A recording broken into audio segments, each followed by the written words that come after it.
আমাদের বাংলা ছবির ইতিহাসে তো লেজেন্ডস খুব একটা হয়নি। আমি তো বাবা সালতে পারতাম।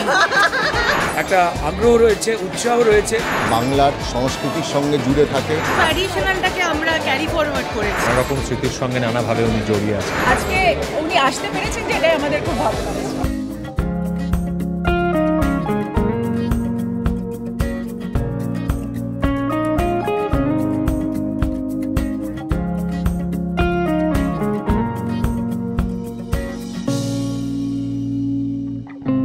মানে it is like we were in a labor, এখন একটা ডেলিভারি হচ্ছে, so we want to just know the reaction of the child and also the people who are watching the child. অনেক দিন বাদে এরকম একটা বাংলা ছবির বাজ সারা ভারতবর্ষে এই ছবিটা নিয়ে কথা বলছে। এই ছবির সবচেয়ে বড় ইউএসপি তো definitely Sharmila Thakur after 14 years in Bengali cinema. কিন্তু এটা খুব সুন্দর গল্প, শুধু শর্মিলা ঠাকুর আছেন বলেই ছবিটা ভালো হতে হবে সেরকম না।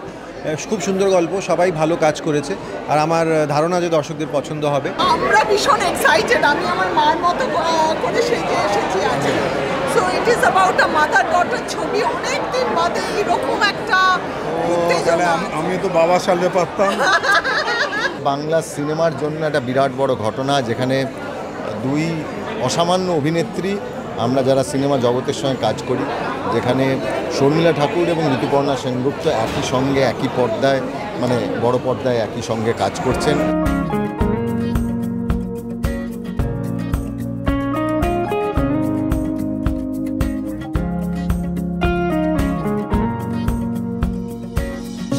আমার কথায় ছবিটা করতে উনি রাজি হয়েছেন, and I think she wanted to do a Bengali film after a long time. তো আজকে উনি আসতে পেরেছেন, যেটাই আমাদের খুব ভালো লাগছে। গল্পের দিকে আমাদের ছবিটা, সেটাতে অনেককে রিলেটেবল মনে করবে। এটা একটা মা মেয়ের গল্প বলতে পারো, বা হাজব্যান্ড ওয়াইফের গল্প, যেটা ঋতুপর্ণার ইন্দ্রনীলের।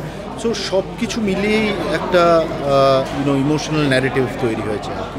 সো আশা করছি দর্শকদের কানেক্ট হবে এটার সঙ্গে। ট্র্যাডিশনালটাকে আমরা ক্যারি ফরওয়ার্ড করেছি, ওই জন্যই পুরাতনটা দেখতে এসেছি। আর একদম মানে নববর্ষে আর 2-3 দিন বাকি আছে। সবাইকে শুভ নববর্ষের অনেক শুভেচ্ছা, এবং নববর্ষের একটা স্পেশাল উপহার পুরাতন সিনেমাটি রিলিজ করলো, এবং আপনারা হলে এসে সবাই পরিবারের সকলকে নিয়ে সিনেমাটা দেখুন। আমাদের বাংলা ছবির ইতিহাসে তো লেজেন্ডস খুব একটা হয়নি, মানে হয়েছেন, কিন্তু তারা এখন যে সবাই খুব অ্যাক্টিভ তা তো নন। এই যে কজন অ্যাক্টিভ লেজেন্ডস আছে তাদের মধ্যে অবভিয়াসলি শর্মিলা ঠাকুর একজন। So it's a huge matter of honour and luck for all of us যে আমরা ওনাকে পাচ্ছি আবার নতুন করে, এবং হোপফুলি খুব ভালোভাবে পাচ্ছি। এবং সুমনদার ওপর আমার সম্পূর্ণ আস্থা আছে। সুমনদার ছবি খুব প্রিয় আমার, এবং হোপফুলি খুব ভালো লাগবে।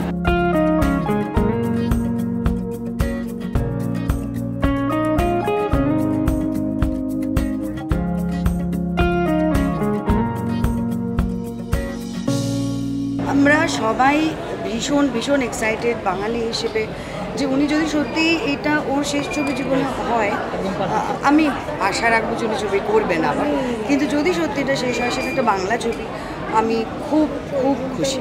ছোটবেলা থেকে যখন যেভাবে দেখে এসেছি, নানা রকম স্মৃতির সঙ্গে নানাভাবে উনি জড়িয়ে আছেন। অপুর সংসার থেকে শুরু করে আজকে পুরাতন, it's been a great and fantastic and illustrious journey.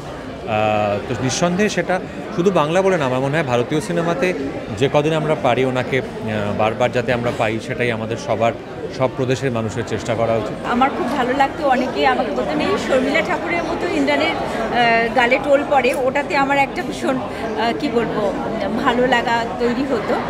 তো আজকে এত বছর পর ওনাকে আবার ছবিতে দেখতে পাবো, এটা আমার কাছে দারুণ লাগছে।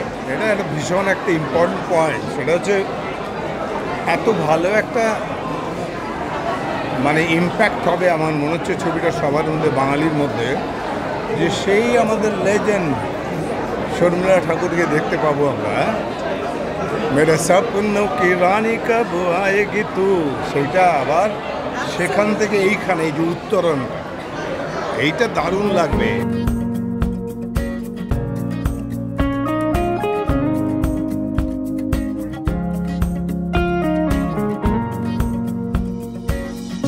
আমাদের সবার খুব এত ভালো লাগছে আপামর বাঙালির কাছে, উনি যে এসছেন দিল্লি থেকে ওনার এত বছর পরে রিটার্নের, তো সেটা একটা এই অনুষ্ঠানটার প্রিমিয়ারের তো অন্যরকম একটা মাত্রা নিয়ে আসে তো বটেই। সবটা মিলেই একটা আগ্রহ রয়েছে, উৎসাহ রয়েছে, এবং ডেফিনেটলি পুরাতন নতুন কোনো কিছুর স্বাদ দেবে, এটা আমার বিশ্বাস। বাংলা নববর্ষে বাংলা সিনেমা প্রেমী মানুষদের কাছে একটা ভীষণ ভীষণ সুন্দর উপহার। পয়লা বৈশাখের উপলক্ষে এটা একটা ভাবনা জোকালের তরফ থেকে একটা উপহার। আর আপনারা প্লিজ সবাই, আমি চাই সবাই যেন সিনেমা হলে গিয়ে দেখে, ছবিটা ভালো লাগলে যেন সবাইকে বলে। ভালো মন্দ যেটাই রায় দেবে হলে এসে সিনেমাটা দেখে বলুন। আর সবাইকে সবাইকে সবাইকে বাংলা নববর্ষের অনেক অনেক অনেক শুভেচ্ছা, ভালোবাসা ও অভিনন্দন। ভালো থাকুক, বাংলা বছর খুব ভালো কাটুক।